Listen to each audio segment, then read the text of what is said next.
Hello అందరికీ welcome to our channel. నేను మీ కోట ప్రవళిక.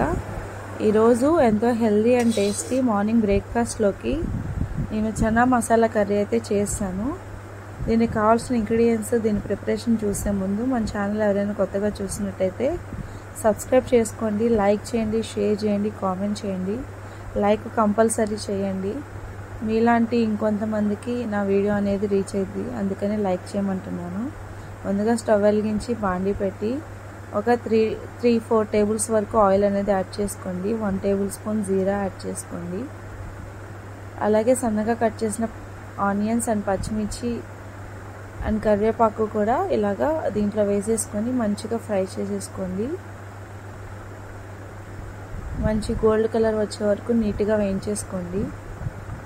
ఇవి ఇలా వేగుతూ ఉండగా ఒక కప్పు కాబోలి శనగల్ని ఒక 4 గంటల పాటు నానబెట్టుకొని 4 విజిల్స్ వచ్చే వరకు కుక్ చేసుకుంటే ఇలా స్మాష్ చేస్తే స్మాష్ అయ్యే విధంగా కుక్ అయిపోతాయి. ఇప్పుడు అవి పక్కన పెట్టేసుకొని 1 స్పూన్నర వరకు అల్లం వెల్లుల్లిపాయ పేస్ట్ రోట్లో దంచుకున్నాను. అది ఇప్పుడు ఈ ఆనియన్స్లో వేసేసుకుంటున్నాను. ఇప్పుడు పచ్చి వాసన పోయే వరకు ఈ అల్లం వెల్లుల్లిపాయ పేస్ట్ని కూడా మంచిగా వేయించేసుకోండి. ఎప్పుడైతే అల్లం వెల్లుల్లిపాయ పేస్ట్ వేస్తామో మంచి అరోమా అనేది వస్తుంది అనమాట. చాలా బాగుంటుంది ఆ స్మెల్. ఇలా మిక్స్ చేసుకొని ఒక 1 మినిట్ పాటు వేగిన తర్వాత ఒకసారి కలిపెట్టేసుకొని ఒక 4 టమాటోస్ని మంచిగా క్లీన్ చేసి కట్ చేసుకొని మిక్సీ పడితే ప్యూరీ వచ్చింది.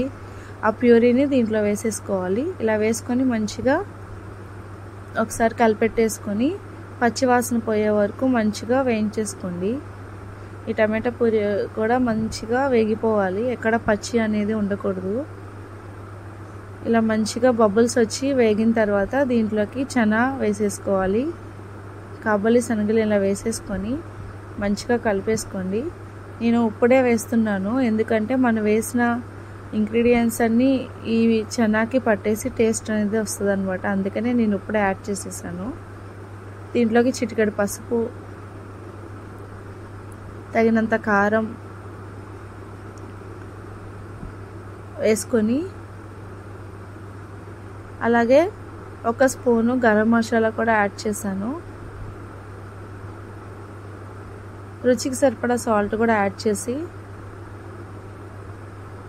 మంచిగా మిక్స్ చేసేసుకోండి. ఈ ఉప్పు, కారం, పసుపు, గరం మసాలా మొత్తం చనాకి పట్టేసి మంచి టేస్ట్ అయితే వస్తుంది. అలా కలిపాక ఒక 3 మినిట్స్ కుక్ అయిన తర్వాత లాస్ట్కి కసూరి మేతి, డ్రై కసూరి మేతిని చక్కగా చేతితో స్మాష్ చేసుకుంటూ ఇలా నీట్గా పైనుంచి స్ప్రింకిల్ చేసేసుకోండి. ఇలా చేసిన తర్వాత మంచిగా కలిపెట్టేసుకొని ఒక 2 మినిట్స్ పాటు కుక్ అవనివ్వండి. ఇలా మంచిగా కలిపెట్టేసుకొని 2 మినిట్స్ పాటు కుక్ అవనివ్వాలి.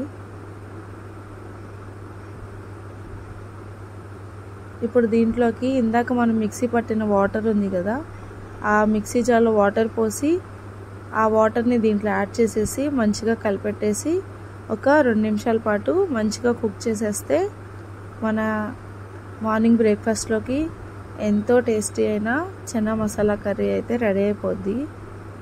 ఇలా మూత పెట్టి చక్కగా కుక్ చేసేసుకున్నాను 2 మినిట్స్ పాటు. చూసారు కదా, మొత్తం దగ్గరికి వచ్చేసి చక్కగా మన చనా మసాలా కర్రీ అనేది రెడీ అయిపోయింది.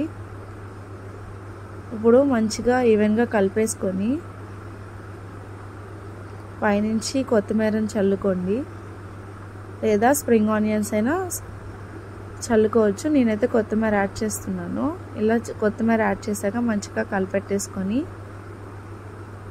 సర్వింగ్ బౌల్లోకి సర్వ్ చేసుకుంటే ఎంతో టేస్టీ అండ్ ఎమ్మీగా ఉండే, అలాగే క్విక్ అండ్ ఈజీగా అయిపోయే చనా మసాలా కర్రీ అయితే రెడీ అయిపోద్ది.